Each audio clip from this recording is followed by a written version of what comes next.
और दीपक का जो महत्व होता है वो बहुत ज़्यादा होता है। आपको बता दूं कि दीपक जो होता है वो कई तरीके का होता है। मिट्टी का दीपक होता है, स्टील का दीपक होता है, तांबे पीतल का दीपक होता है, मिट्टी का दीपक होता है। तो अलग अलग तरीके के दीपक होते हैं। और ये जो दीपक होते हैं, अलग अलग तरीके के जो दीपक होते हैं, ये अलग अलग सिद्धियों को और अलग अलग शक्तियों को अपनी तरफ आकर्षित करते हैं। साथ ही जो दीपक में बाती होती है उसका भी एक अलग ही महत्व होता है। इस वीडियो में आप समझेंगे कि उस बाती का क्या महत्व होता है। साथ ही दीपक को जो आसन दिया जाता है ना, चावल का आसन, कपड़े का आसन और 5 गेहूं का आसन दिया जाता है। अनाज का 5 अनाज जिसे कहते हैं, जैसे दाल हो गई, चने हो गए, ठीक है, अनाज हो गया, ये जो हम गेहूं हो गया, इस तरीके के 5 अनाज का आसन दिया जाता है। उसका क्या महत्व होता है, तो सारी जानकारी बताने जा रहा हूँ। और साथ ही अखंड दीपक के बारे में भी मैं आपको बताऊँगा। वीडियो पूरा सुनना ताकि बारीकी से आपको समझ में आए। तो सबसे पहले हम बात कर लेते हैं अखंड दीपक की, जो महत्वपूर्ण टॉपिक है आज की वीडियो का, कि जो अखंड दीपक होता है वो दीपक क्यों जरूरी है, उस दीपक से क्या होता है। अखंड दीपक एक ऐसा दीपक होता है, जब आप अखंड दीपक जलाते हैं तो वहाँ पर दैवीय शक्तियाँ आती हैं और वहाँ पर स्थायी रूप से विराजमान हो जाती हैं। स्थायी का मतलब वहाँ पर आकर बैठ जाती हैं वो शक्तियाँ, फिर जाती नहीं है वहाँ से। बड़े बड़े मंदिरों में आपने देखा होगा, जो सिद्धपीठ मंदिर हैं, जैसे मेहंदीपुर बालाजी, माँ तारापीठ, छिन्नमस्तिका माँ का मंदिर है और माँ कालका का मंदिर है, अलग अलग देवताओं का, बाबा मोहनराम का मंदिर है। वहाँ पर अखंड दीपक जलता रहता है, बुझता नहीं है वो दीपक जलता रहता है। और वहाँ पर जो शक्तियाँ होती हैं वो बहुत सारी शक्तियाँ वहाँ पर विद्यमान होती हैं। जैसे मेहंदीपुर बालाजी की तो अलग ही महिमा है, वहाँ पर जो शक्तियाँ हैं उनकी अलग ही महिमा है। तो अखंड दीपक क्या करता है, अखंड दीपक जब आप जलाते हैं, जिसे हम दीपदान भी कहते हैं, अखंड दीपदान भी कहते हैं, वो उन देवताओं को आकर्षित करता है। साथ ही उनकी जो दिव्यता होती है, उनका जो दिव्य प्रकाश होता है, वो आपके घर में, उस मंदिर में फैलता है। आपके घर में सकारात्मकता लाता है, पॉजिटिविटी लाता है और नेगेटिविटी को बाहर भगाता है। अखंड दीपक का महत्व बहुत होता है। जैसे अभी नवरात्रे आ रहे हैं, तो नवरात्रों में अखंड दीपक मैं भी जलाऊंगा और आप भी जलाइए अखंड दीपक, उसका बहुत महत्व होता है। शक्तियाँ जागृत नहीं हो रही, उन शक्तियों को जागृत करने का माध्यम अखंड दीपक होता है। साथ ही आप जो दीप दान करते हैं, दीपदान यानी किसी देवता को दीप समर्पित करते हैं आप, तो उसका भी एक बहुत बड़ा महत्व होता है। अगर आप किसी देवता को 1 दीप, 2 दीप, 5, 7, 11, 51, 108 इस प्रकार के दीप आप करते हैं समर्पित, तो जिसके नाम से आप उन देवताओं, उस दीप को समर्पित करते हैं, वो ऊर्जा उनको प्राप्त होती है।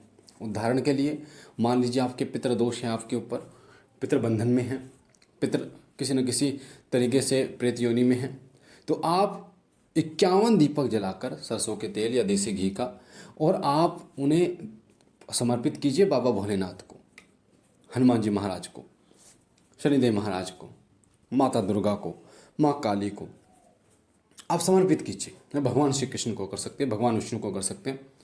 इससे क्या होगा, आप जब उन दीपकों को जलाएंगे और बोलेंगे, हे प्रभु, ये दीप मैं अपने पितरों को समर्पित करता हूँ, ये मैं आपको समर्पित करता हूँ, और इनसे अर्जित जो पुण्य है उसको मैं अपने पितरों को समर्पित करता हूँ। मेरे घर में पितर किसी बंधन में है, प्रेत योनि में है या दोष है उनका, उस सब का निवारण कीजिए। तो होगा क्या, जो आपका फल होगा वो आपके पितरों को मिलेगा और आपके पितर प्रसन्न होंगे और हर तरीके से बंधन से मुक्त होंगे। एक तरीके से उनको शक्ति, एक ऊर्जा मिलेगी उनको। तो ये तो दीपदान का हो गया। आप जब अखंड दीप जलाते हैं और आप अपने इष्ट देव से बोलते हैं कि हे प्रभु, ये दीप, अखंड दीप 9 दिन का, 11 दिन का मैं आपको समर्पित करता हूँ, और आप जो भी इच्छा है, दूध प्रदान, आपको दूध चाहिए आपके इष्ट देव के, आपके घर में जो परेशानी है उसका निवारण चाहिए, प्रेत बाधा है उसका निवारण चाहिए, तो वो उसी दिन से, जब आप ये संकल्प लेते हैं, उसी दिन से आपके घर में आराम मिलने शुरू हो जाते हैं। शरीर से संबंधित, परिवार से संबंधित और जो आपके व्यवहार से संबंधित, पैसे से संबंधित, बीमारियों से संबंधित आपको आराम मिलने शुरू हो जाते हैं। तो अखंड दीप का बहुत महत्व होता है। खास तौर पर अगर आपको शक्ति चाहिए, देवता को बुलाना है, आमंत्रित करना है, आवाहन करना है, तो अखंड दीपक जलाइए। अब दीपक जो जलाया जाता है, मैंने आपको बता दिया कई तरीके का जलाया जाता है, मिट्टी का, पीतल का, स्टील का, तांबे का। तो पीतल का जो दीपक है आजकल ट्रेंड में है, लोग पीतल का दीपक जलाते हैं, ये भी सही है। अष्टधातु का दीपक जलाते हैं, वो भी सही है। पर सबसे अच्छा मिट्टी का दीपक माना गया है। मिट्टी का दीपक आप जला सकते हैं। बाकी आप पीतल का भी जलाएं, इसमें कोई दिक्कत वाली बात नहीं है। दीपक जब भी जलाया जाता है तो उसमें तेल, घी, सरसों का तेल, तिल का तेल अलग अलग डाला जाता है। सरसों का तेल जो होता है वो स्पेशली माँ काली के लिए या भैरव बाबा के लिए जलाया जाता है, जो सरसों के तेल का दीपक जो होता है। देसी घी का दीपक आप किसी भी देवता के लिए जला सकते हैं अगर आपका सामर्थ्य है। पर शुद्धता का विशेष रूप से ध्यान रखना पड़ता है, तो आज के समय में देसी घी मिलना बड़ा मुश्किल है। पर अगर आप तिल के तेल का दीपक जलाते हैं तो कोई दिक्कत वाली बात नहीं। जैसे मैं जो जलाता हूँ, एक बच्चे ने प्रश्न में किया था कि गुरुजी आप अपने घर में 2 जोत जलाते हैं, तो 2 क्यों जलाते हैं और किस किस की जलाते हैं, और आपके घर में ये जो दीपक है किसका जलाते हैं, घी का या तेल का। तो मैं घर में 2 दीपक जलाता हूँ, एक माँ काली के नाम का और एक बाबा भोलेनाथ के नाम का। 2 दीपक जलते हैं। एक माँ काली का सरसों के तेल का दीपक जलाता हूँ और तिल के तेल का दीपक जलाता हूँ बाबा भोलेनाथ के लिए। क्योंकि जितना आपका सामर्थ्य हो उतना ही करें तो अच्छा है। पर हाँ, मैं भोग जो देता हूँ वो देसी घी का भोग देता हूँ। जैसे लड्डू बना के भोग देता हूँ वो देसी घी में देता हूँ, या हवन करते हैं तो देसी घी में करते हैं। सिर्फ जोत जो होती है वो मेरी चलती है सिर्फ तिल के तेल में।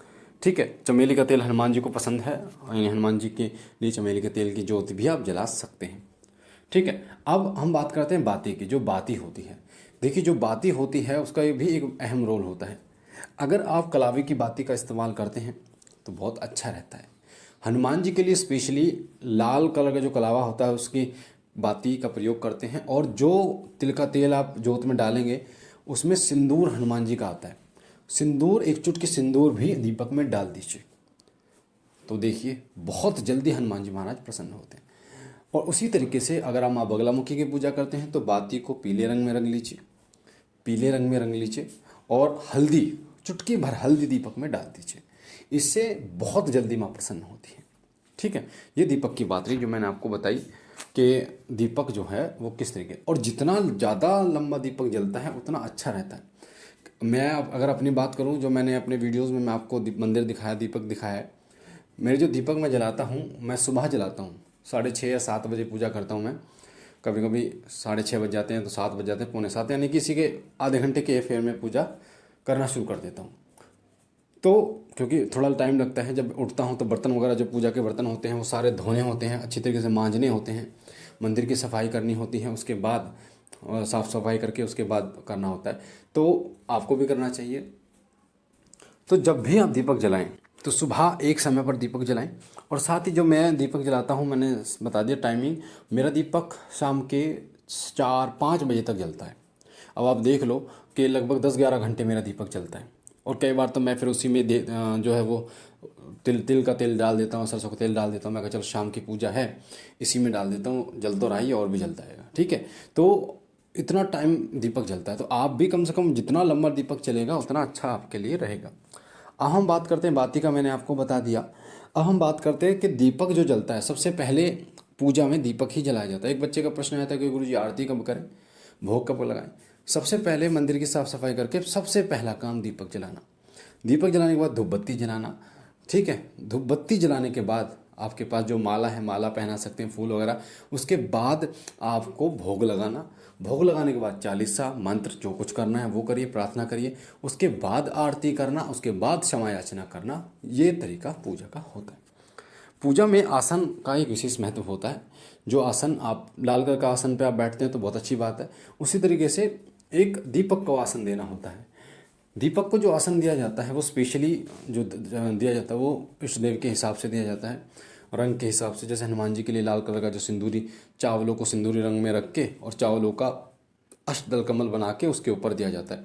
ऐसे ही किसी अन्य अलग अलग साधनाओं के लिए साधना जो दीपक को आसन दिया जाता है, जैसे मिट्टी का भी आसन दिया जाता है। ठीक है। और 5 अनाज जो होते हैं मैंने बता दिया, चना हो गए, गेहूँ हो गए, दाल हो गए, इनका भी आसन दिया जाता है। सबका अलग अलग महत्व होता है। लंबी बहुत वीडियो हो जाएगी क्योंकि पहले से ही 10 मिनट हो चुके हैं। तो किसी और वीडियो में मैं आपको बताऊंगा। इस वीडियो में कमेंट करेंगे तो और ज़्यादा इससे जानकारी मैं आपको दूंगा, ताकि आप समझ पाएँ कि दीपक का कितना महत्व होता है। बाकी बाबा भोलेनाथ कृपा करें। हम मिलते हैं एक नई जानकारी के साथ। तब तक के लिए ओम नमः शिवाय, ओम नमः शिवाय, ओम नमः शिवाय।